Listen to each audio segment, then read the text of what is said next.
Roxane sur la piste de Kevin, voleur de bijoux et clé SD de Charles. Demain nous appartient 30 octobre 2025 épisode 2064.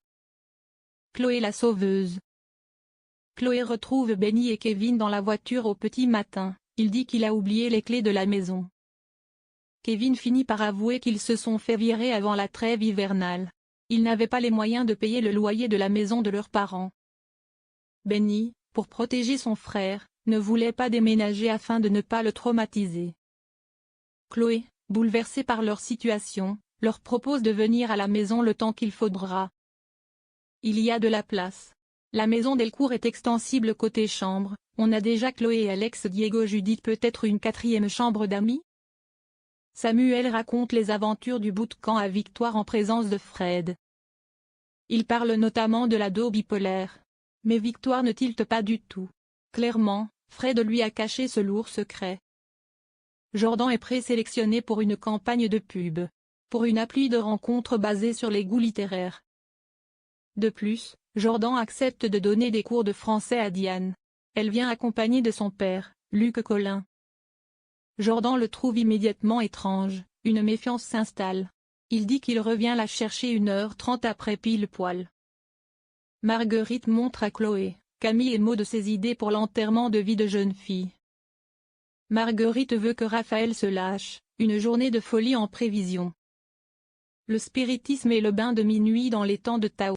Chloé met une réserve, Camille la suit. C'est enfin l'enterrement de vie de jeune fille de Raphaël, elle porte une robe verte avec un voile noir. Elle croise Victor Brunéoal, qui hésite entre toutes mes félicitations ou mes condoléances vu qu'elle épouse Martin. Le ton est donné. Plus tard, Raphaël croise Arthur et doit lui parler en italien au stand. Trimballée dans un caddie, elle doit embrasser une personne vêtue de rouge. Et pile Christelle Moreno passe à ce moment-là, vêtue d'une robe rouge. Pendant ce temps, Charles se rend chez Victoire et Fred à la recherche de la clé SD. Il prend un Kleenex pour ne pas laisser ses empreintes en ouvrant les tiroirs. Philippine le met en garde, il prend des risques inutiles.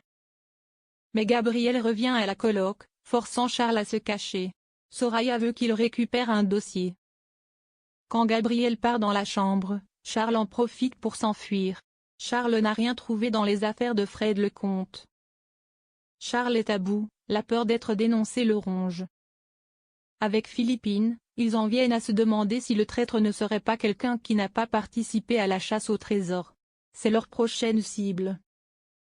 Raphaël s'éclate à l'EVJF. Elle y confie à Samuel qu'elle doit arrêter de se faire des films par rapport à Violette. Elle pense qu'elle ne s'intéresse pas aux filles.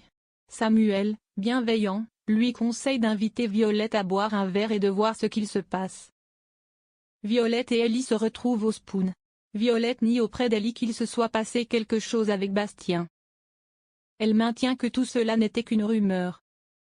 Puis elle avoue qu'elle n'a plus envie de tomber amoureuse, c'est tellement une perte de temps, d'énergie. Elle ne veut plus jamais se faire matrixer. Ellie a du mal à cacher sa déception. Jordan, Judith et Nour se retrouvent au bord de la mer. Nour leur confie qu'elle n'a pas de nouvelles de Romain, elle attend que Romain la rappelle. Maud incite Camille à parler à Raphaël. Mais Camille refuse, craignant de tout gâcher avant le mariage. Elle promet de lui parler après. Roxane découvre que les bijoux volés de leur Cotentin et de l'ambulancier Alban. Ils volaient les bijoux au petit vieux de l'hôpital et sont morts tous les deux, tués par Charles, viennent d'apparaître sur un site en ligne. Elle n'arrive pas à remonter jusqu'au vendeur. L'affaire prend une tournure inquiétante. Pendant ce temps, Kevin retrouve Ellie au Spoon. En la voyant déprimée, il accepte de discuter avec elle. Ellie lui propose de jouer à la console chez lui. Mais Kevin refuse, il y a Benny. Kevin prête alors son téléphone à Ellie pour une recherche, le temps d'aller chercher les boissons au Spoon. Soudain, Ellie découvre un message, une alerte d'un acheteur pour un collier à 1000 € sur Internet. Choquée, Ellie confronte Kevin. Et si Kevin avait volé les bijoux et la clé USB de Charles dans la maison mystérieuse du bootcamp? Le doute s'installe.